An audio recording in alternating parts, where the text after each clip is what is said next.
Well, hello and good afternoon. I'm not an attorney, so I guess that's why people are here as opposed to the other room, right?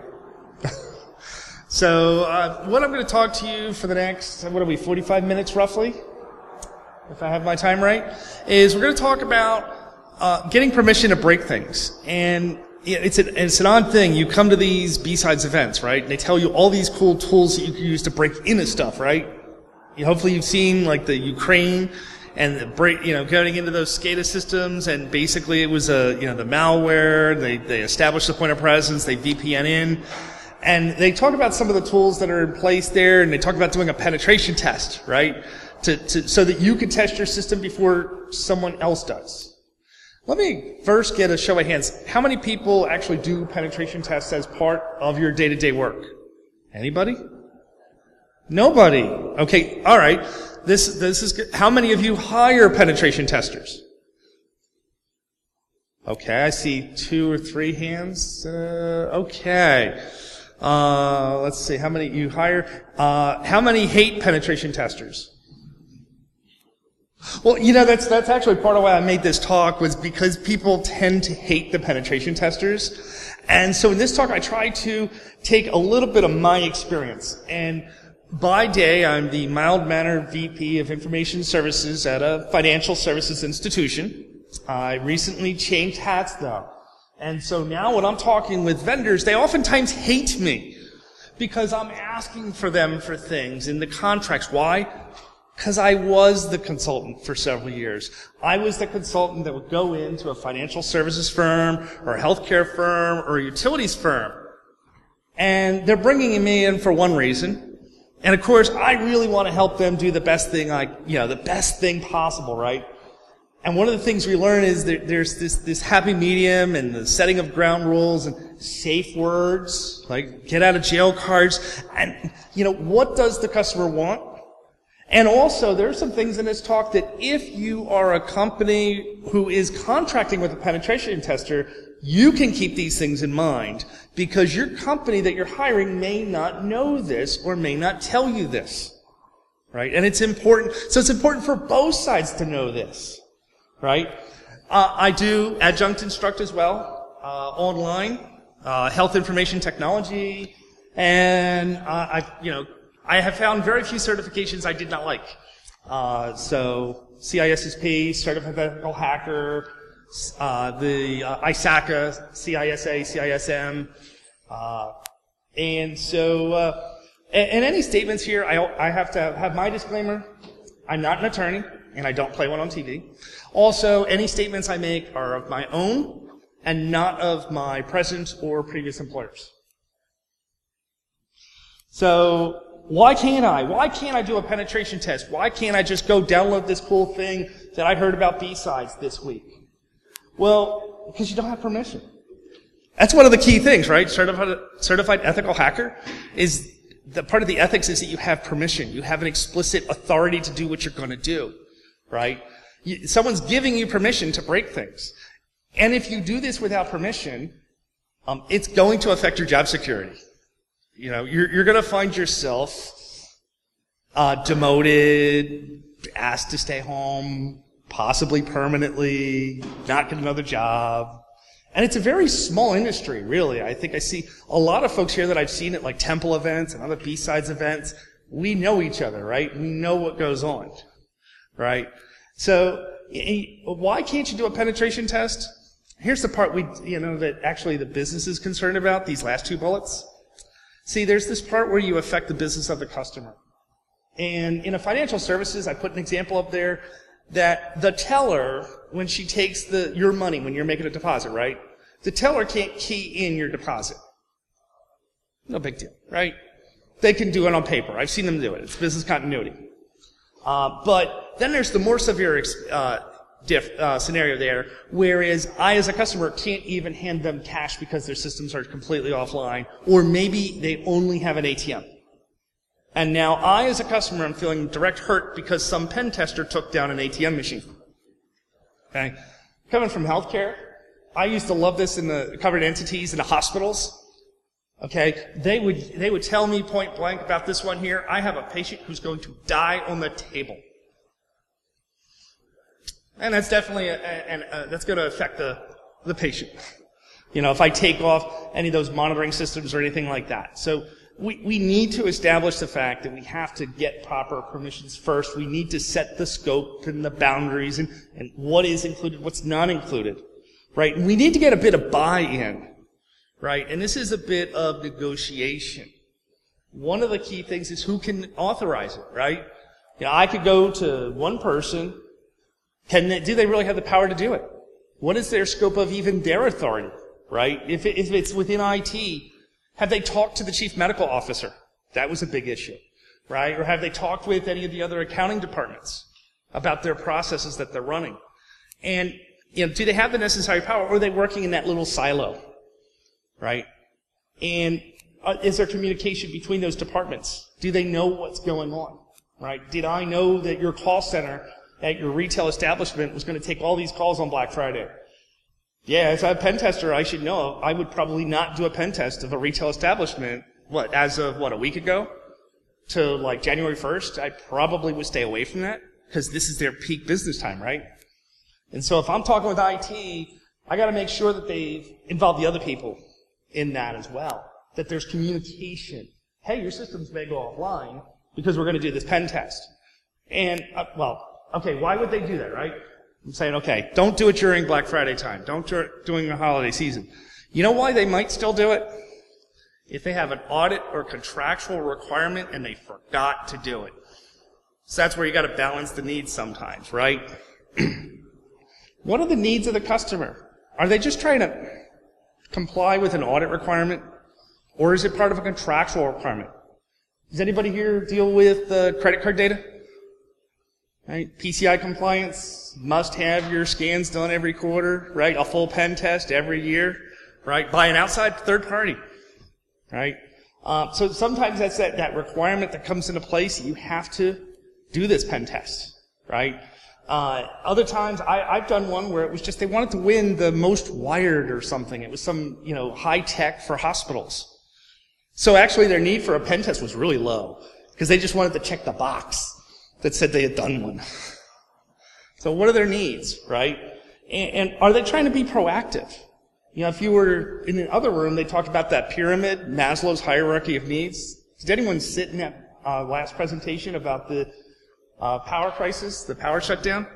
Right? Maslow's hierarchy of needs. I wanted to put this on the slide as I heard his talk because I was like, you know what? Yeah. There's that basic requirement that if it's a contractual requirement, that's like Maslow's basic need. I need food, right? And then you get into the higher levels of it's an audit best practice versus its proactive security, going up much like Maslow did in that hierarchy of needs. Sometimes they're just doing a penetration test because they want to validate the remediation efforts. In fact, if they've been breached, maybe that's driving their need for this pen test. Right? And maybe that scope already tells you. Or maybe in the course of that remediation effort, it helps you define what you're going to include or exclude. So the customers of a pen test, you've got management within the firm, right? Your management, senior management.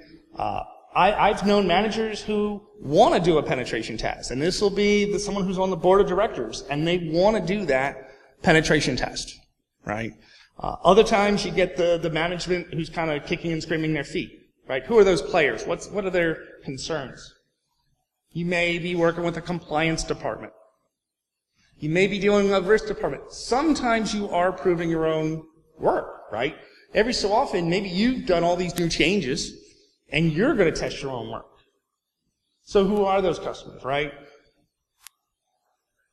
And the external customers, if you're dealing with someone outside of your own organization, especially those of you who are in a consulting role, you have to make it a little palatable to them, right?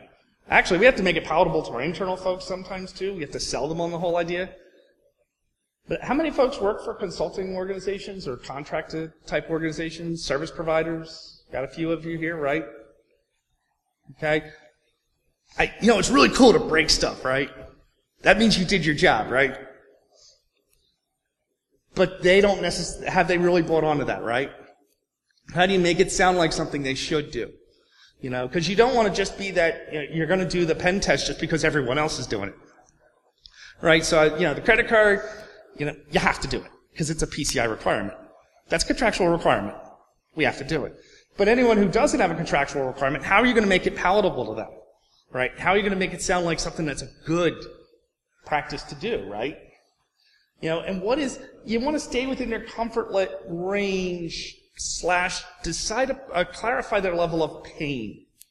Okay, because sometimes there is a bit of pain in a pen test because you took a system offline or you found systems that were out of date. And now people have to go patch all these things, right?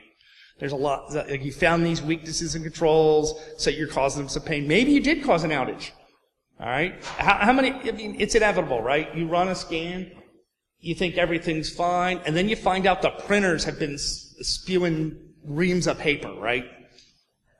There's a certain vendor product that I used to have to babysit because that's what it wanted to do. And I couldn't tell it not to really well, so I just had to babysit it. Otherwise, there'd be tons of paper all over the place. And ironically, that was a real source of pain for them. Stop the paper. So I'd have to babysit it and make sure, you're on a printer, stop. Right? What is their level of downtime? Do you have to, this colors your hours of work, right?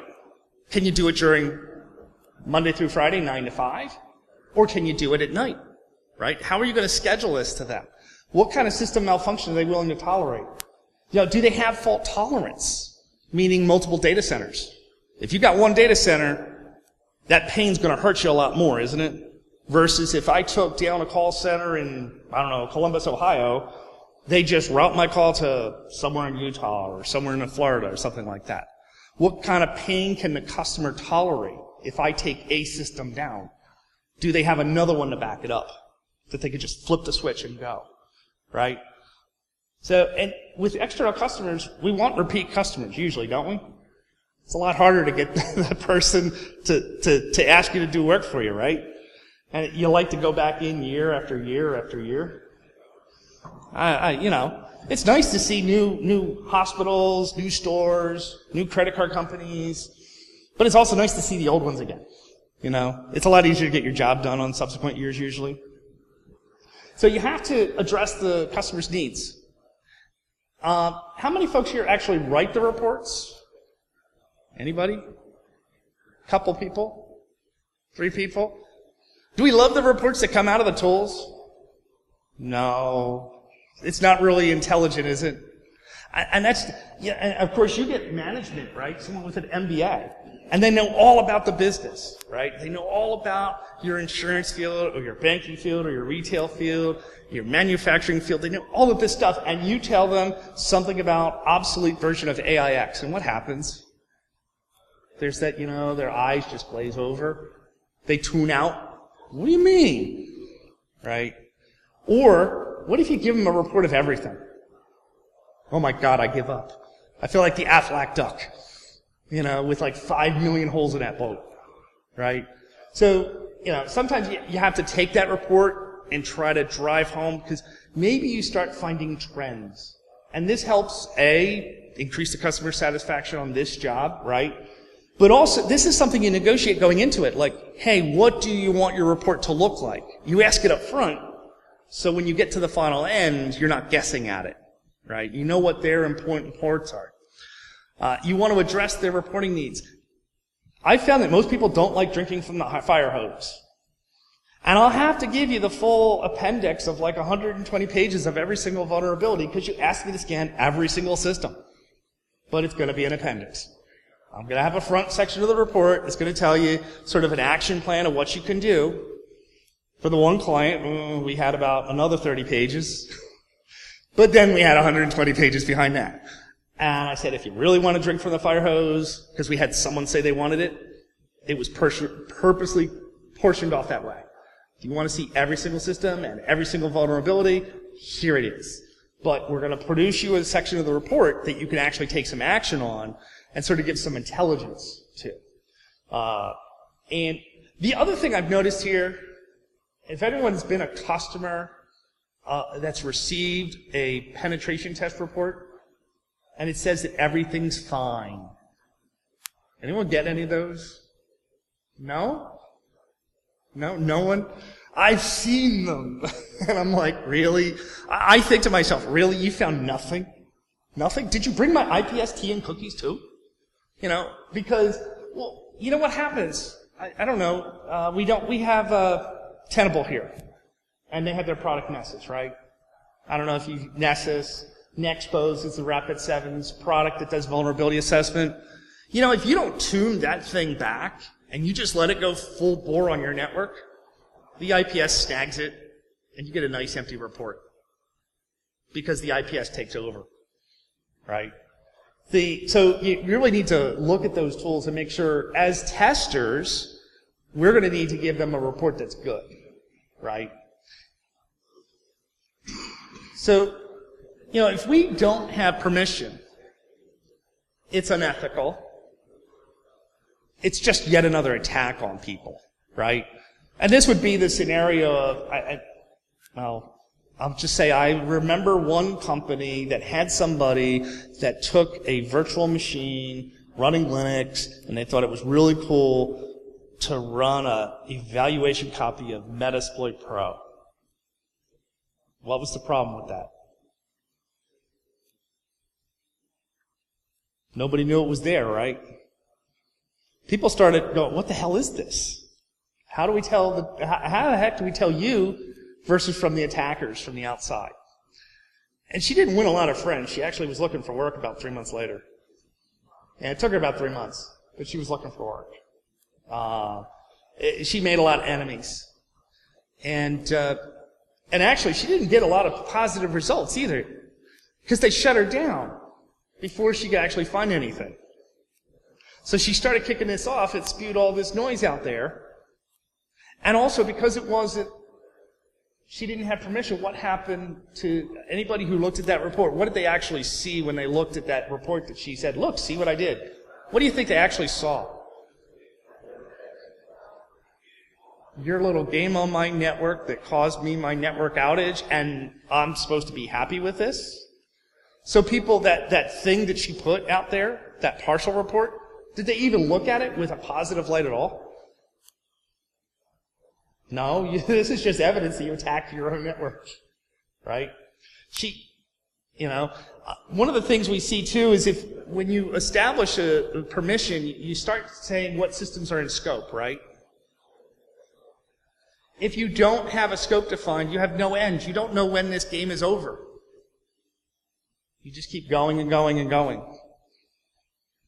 So, when you obtain permission, this is one of the things we have to do, when we negotiate this whole thing, right? What are the levels though? It's not just, can I run a pen test, yes or no? This is one of the other key points here, right? The decision is not just, am I going to run a pen test? What systems? Remember I said the scenario of the call centers? Different sites, right? I'm going to limit myself to one site. I'm going to limit myself to certain types of systems, right? What kind of attacks are allowed? Maybe, and quite often, we have to do, in order to get full permission, we'll actually negotiate where we'll do a vulnerability scan first, see the systems that are out there, then go back to the customer and say, now, which of these systems would you like us to scan? Right? Sometimes we have to do that. We have to do that, go back and forth, right? Because maybe we find something we weren't supposed to find. And why do they care? Fragile systems, the fragile systems, right? They're the old systems that are not patched, or there are ICS systems or SCADA systems that could affect key functionality. Maybe you're not going to allow people to do manual scripting. Maybe it's all automated testing, and that's all you're willing to do at that point, right? What constitutes a failure of a system? When do you stop, right? Of hey, if I find XYZ information, if I, for instance, if I were going to reach into an MRI system and I see an image, do I try to go beyond that, or do I stop? Right? If I compromise a VPN endpoint, is that where I stop? Right? Because at that point we have the assumption that I could continue on. Right? Do I get domain credentials, and that's when I stop? Right? Do I say, okay, I've got domain creds, We're going to stop right now because it could basically be assumed I could get into anything else I want at that point. And sometimes that's what it is, right? It's not just, sometimes the customer will say, hey, I want you to go attack everything. But a lot of times it's just, okay, tell me how far you can get, but at a certain point I'm going to tell you to stop. We can just draw the conclusions. You know, and are there any legal issues with the data that you're accessing, right? What is this customer? Are there any non-disclosure? There should always be non-disclosure agreements in place anytime you enter into these. I know that's that lawyer talk over there. He's talking about non-disclosure agreements anytime you agree to a penetration test, that you're not going to divulge any secrets, you're going to give the, they're going to receive the evidence. There are some legal issues that you need to be aware of, like if you observe a crime, a legal crime, you may need to elevate that to law enforcement. Now, confidentiality for these projects. PCI, you're accessing credit card data, right? Anything you find on a penetration test is really that customer's, it's not yours. There are privacy issues. Some of the regulations we have, I asked like, okay, healthcare, who's healthcare? So we see HIPAA, right? How many work in education? Nobody? You would be FERPA, because if you're dealing with student loans, you have student information. GLBA? Any bankers here? So, GLBA applies to you. Maybe PCI, depending how the business is molded, right? Are you publicly traded? Are there any Sarbanes-Oxley issues that we have to be aware of as we're looking at these systems? And privacy rules, we have in the U.S. federal rules, and then we'll have state rules, and then we'll have local government rules, and then we also have industry-based rules. So a lot of these, like the HIPAA and the FERPA, they're based on a segment of industry. What if I was dealing with a company that has European customers in that system? Has anybody worked in a multinational organization? Were you able to see everything for US and North America and Europe and Asia? No. You can see Hong Kong, or you can't.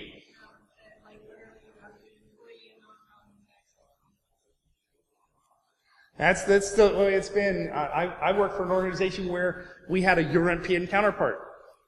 And if my system accidentally picked up anything that was connected with anybody in Europe, I was no longer allowed to do anything else with it. And I had to just sort of hands off. Because of the rules that you can't exfiltrate that data across country lines. We're seeing that. Cross-boundary issues. And it gets a little murky, too, with a cloud service provider. Can you pen test your cloud service provider? Definitely not without permission, and probably not. That's going to be one of those you're going to have to negotiate very, very clearly, right? We have those cloud, various service providers. Can I attack a service provider? What do you think? Why not? Because it's a shared service. It's not just yours. So if I do a denial of service on a service provider, I didn't just test my own service. I tested everyone else's.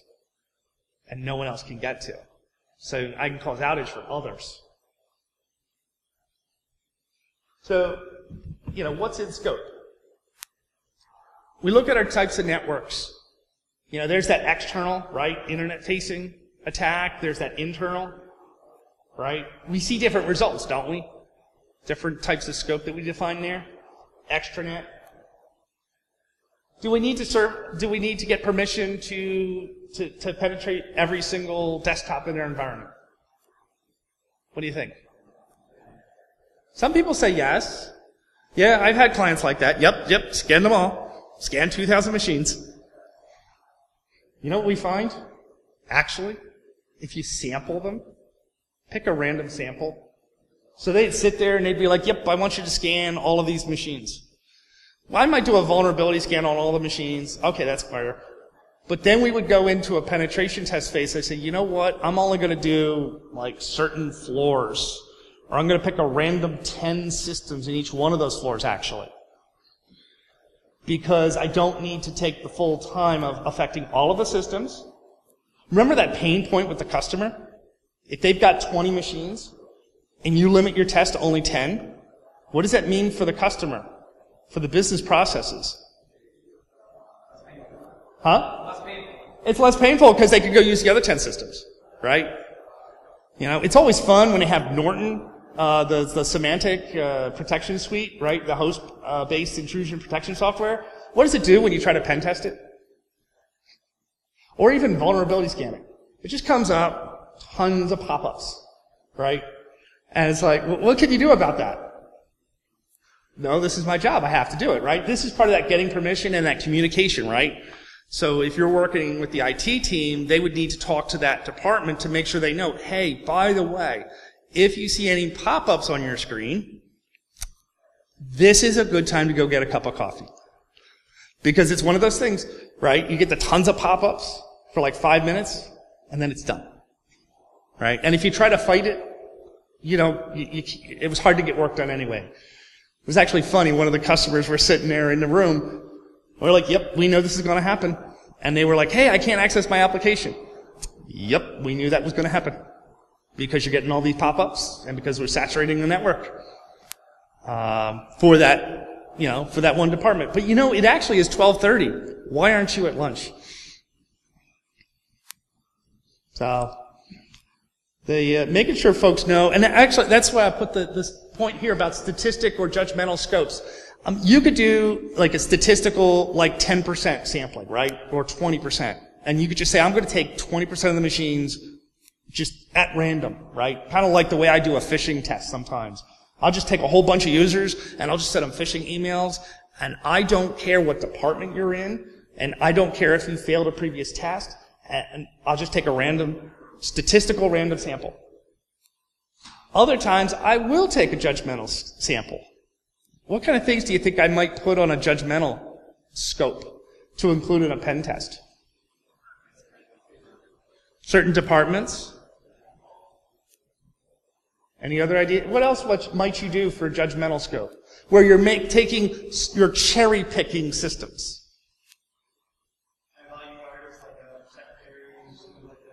Oh, yeah. Secretary, C-level, stuff like that. Oh, yeah. I was going to say the secretary of the C-level as a prime one, right? That's a judgmental scope. You say, you know what? I'm going to pick like a couple staff workers, a couple power users, and I'm going to, I've gotten tons of DLP error messages from these 5 people, and they're always going to these weird websites. Yeah, I might want to look at that system, right? I might sort of take some opinions and go, I think these systems are going to be a problem. So, okay. So, yeah, departments, groups. See, if I say department, I just hit everybody in medical, or I hit everybody at a branch, right? But judgmental gets into that. I think this system is a problem. I see a system that says Windows 98, so I'm going to, I'm going to use those as my sample. Right? And when you start looking at other devices, too, remember the printers, and you get, the reams of paper coming out of it? I might do 1 or 2, but I'm not going to do the whole fleet, right? I might do your credit card printers, the instant issue devices, the register printers. I might do part of your phone system, right? Because phones these days are voice over IP, right? Used to be, oh, who cares? It's just a phone. I don't know. Maybe there's a way to actually leapfrog from the phone system into the production network, because they have this handy-dandy jack on the back that connects to the network. Some of these other devices, though, we have to watch out for certain pitfalls. Check printers and instant issue, credit cards, debit cards, The manufacturing controls, a lot of that hardware wasn't designed to require authentication or encryption. And if we're attaching to something on a production network, what's it going to do to the manufacturing line? Right? The SCADA, NERC SIP, our critical infrastructure protection, right? Biomedical devices. This is a really tricky one because most vendors say you are never, ever allowed to patch them. So it's kind of weird. I could do a penetration test on it, and it's useful maybe to see what's out there, but I can't do anything about it. So it's one of those things I'm like, yeah, I can do this, but I can't patch it. Unless somebody's willing to cough up money for all those new machines. Or segment them to another network. But I want to be careful because remember, these biomedical devices, I had to be very careful. If I was working in a hospital, I want to make sure that their IP addresses are set up properly, right? And I need to know this going into it. Because they might give me permission to scan, like, the patient rooms, right? Hopefully, they've segmented their network so that the biomedical devices that are connected to patients are not in the same IP ranges. And I say hopefully, because I've been on that test where we ran a pen test and we found that there was no segmentation. And thankfully, we just started with the vulnerability scan, and as we started seeing results come in, we were like, hey, we're going to stop some of these machines because we're seeing things we shouldn't see out there. Right? And we don't want to affect patient care. Right? So just because you have permission doesn't mean you run them over either. Multifunction devices, you cause denial of service where they can't do legitimate printouts. Right? Wireless access points. Don't want to cause an outage there again. Catastrophic failures, these are the ones that, we want to avoid these, right? And when we're asking for permission, we should include these kinds of questions, right? What are your core systems, right, that if I take it down today are going to cause pain? What's going to stop you from taking care of that customer, right? Is it one of those things where I'm going to saturate all the buffers and it looks like it's running fine, but then tomorrow morning it dies? So if I have those kind of devices on the network as a tester, when I'm asking permission, what would I do? I'm going to make sure that, hey, I'm going to scan this system, but make sure you got somebody who's able to come in and reboot that system, right? Make sure you can give it some extra monitoring attention after the test. And that's part of that, like, hey, we're going to do this. If you want us to work on these core systems, make sure you've got your tech support handy. Because you don't want to be on that phone at 9 o'clock and you call the 800 number for your tech support and you hear that message that says, we're sorry, but your agreement does not entitle you to premium support. Because now you're down. So we also want to be careful of when the VP or the VP are affected. Why did I put that in quotes like that? Remember that secretary of the C-level executive? She's a very important person. Or he is a very important person, right? There's that person who's going to make your life really, really difficult, right? Why did you affect me? Well, if I had thought about the communications beforehand, hopefully they know it's coming, right? That's why that communications, getting permission and making sure that everybody knows is to make sure that VP is aware of it and can be somewhat understanding. Because it's sort of like, it's a little bit like the get out of jail card because at least they knew it was coming. Nothing should happen, but this is when it's going to happen. And if it happens, you know. And it'll be temporary. So, like that one department where the systems went offline, we called up, we said, look, when this happens, it's going to be 5 minutes. So we knew, okay, anytime we hit any of these types of machines, it's going to be 5 minutes. Tell your people when it starts to happen, go get a cup of coffee. Because it'll just be gone. Right? You want to make sure that the staff can serve your customers, your clients, right? So, like, you don't want someone in the middle of, like, I'm trying to think, like a mortgage closing, right? That's a stressful time. And we deal with that. You've got to get the closing docs, and you've got people sitting there, like, antsy at the closing table to buy their house. Right? Where's my documents? So you don't want to take down the system that prints all those docs out. You want to make sure they've got that. Anytime, you're like if you're doing payroll, probably a bad time to look at an HR system for a pen test, like the day of payroll. Should wait at least until the checks are cut. And so when you're asking permission, be aware of that. Like, hey, this could be a catastrophic failure, so I want to schedule it, and I want to minimize the hurt from that. What is allowed? Well, if you have a core system, like a core banking system, we don't test on a production system. And SCADA systems, you're not supposed to test on SCADA systems either. What do? You test the test system.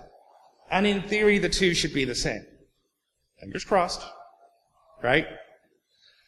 So make sure you have your tech support on call. This is a key thing. When you're negotiating these rules of engagement, make sure you know where tech support is, right? Make sure your techs are on call, right? That I'm going to call the guy, right? When I call my tech person, and he goes, "Oh, I'm sorry, I'm out with my wife and kids," or, "I'm putting my daughter to bed." It doesn't really make me feel real warm and fuzzy, right? "Oh man, I was in the middle of something, I'm not on call." When are you allowed to test? Does it have to be after hours? Make sure these people are available, right? I've had other clients that said you have to do it during business hours. Wow. Okay. If you insist. But work within the customer's guidelines, right? Sometimes you have to be client supervised. That actually was the one. I was sitting there, he was here, and I was here, and he was keeping an eye on the network, all the network monitoring tools. If he saw something he didn't like, he had the authority to pull the plug at any time. But that was his comfort level. If I took down a system and he noticed the adverse impact, he had the authority to pull the plug. And that's okay. I agree to that. These are the terms and conditions, right? This is part of my permission. So as an organization, what are we looking for, right? Do we want to see a clean report, and what does the management want to see? Are they just trying to meet a checkbox to say they did it, right? Is this a compliance-based audit? A couple things we should watch out, though, for is that a penetration test should never be something that's an evaluation for the current staff. That's not a good way to get permission. Obviously the staff doesn't want you to find anything because they're going to get evaluated on it. So they're not going to make your life any easier. And it's not going to win. Again, it's going to be this piece of garbage report. So hopefully the management is doing this for the right reasons, right? It should not be for the evaluation of the current staff or systems. There are certain things they look at, like patches, right? And if you've been telling your team to patch, and then you do the scan and you find tons of unpatched systems, well, that is what it is. But this shouldn't be the only metric, is one of the key things, I think. That whenever you're doing a penetration test, it shouldn't be the key factor for the staff evaluations. Definite failures, if you fail to meet the client's needs, you've got to get, when you ask for permission to break the system, to scan the system, your report has got to address their needs. So this is, you ask what their needs are, they give you permission, and you deliver a report. Because that's also part of that repeat customer cycle. This is part of that cycle of coming back again, because this is not something you do once and done. You're going to come back and do these again. As we're pen testers, we shouldn't deviate from scope. Right? If we find some surprise systems out there, we let them know. Hey, we found these out here, and you didn't tell us they were here. Right? But we're not going to go scan them automatically. I, as a contractor, wouldn't want to do it because that's billable time, and I don't want to waste my time. The customer, maybe they don't want us scanning those systems. Maybe they're fragile, too. They didn't tell us they were there. Right? Crossing over the line. We definitely don't want to say, hey, this is really cool. Like, we think this is cool in front of the client. That there's that image that a lot of times folks have of pen testers. It's like, Johnny, I hack stuff. I'm really cool because I hack stuff. But the business folks don't really want that. What do they care about? They care about what's the risk to our systems, right? Am I meeting my contractual requirements, right? Not am I doing the cool thing. So there's a little change there. But our call to action, whether we are hiring the pen testers or we're the pen testers ourselves, is we need to start somewhere. Because just coming out of that talk, and any other talk you hear about half of these breaches, if it's not physical security related or end user related, it seems to be patch related, right? It's sort of like we can go those three buckets. So we've got to do vulnerability scans and penetration tests. Right? Have to. We need to, when we come up with this agreement of what we're going to do, we have to stay within the lines. Oh man, I'd really like to go attack that. No, wait until you have permission. Wait until they give you the go-ahead on it. Okay? And, you'll have that get out of jail card, sort of, I have permission to do this, when you're doing this. So, if I was in the basement of a facility running these tests, and someone came knocking on my door, yes, I had my letter of authorization. All right. Was that a question back there?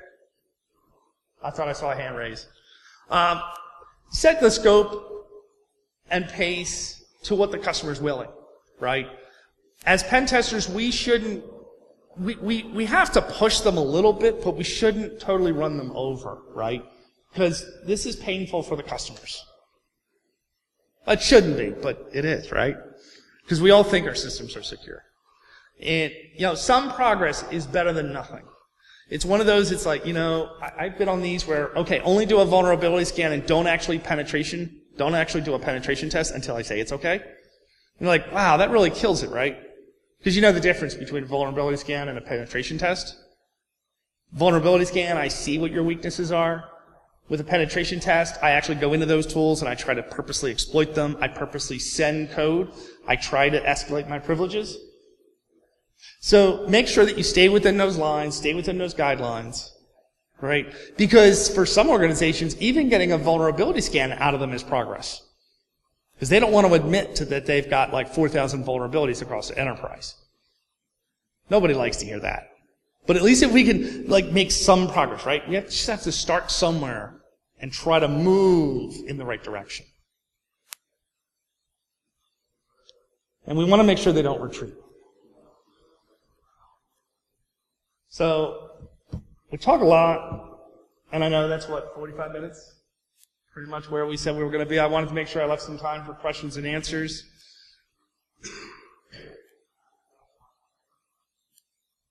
Any questions?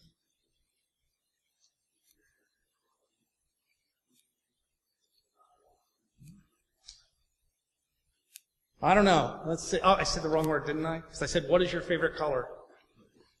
And the key is to have one, to make some progress. Pick a color. That's your favorite color. So, blue. I'll stick around for a few minutes if anyone has any other questions. Otherwise, thank you for attending.